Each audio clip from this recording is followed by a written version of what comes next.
صباح الخير في دهب.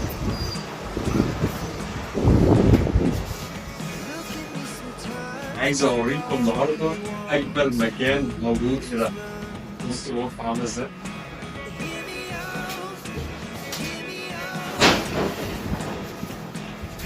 الفيو هنا بجد تحفه.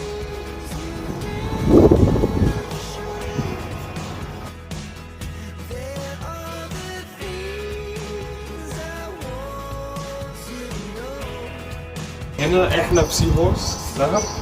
ده واحد من اجمل الاماكن اللي انت ممكن تقعد فيها في دهب.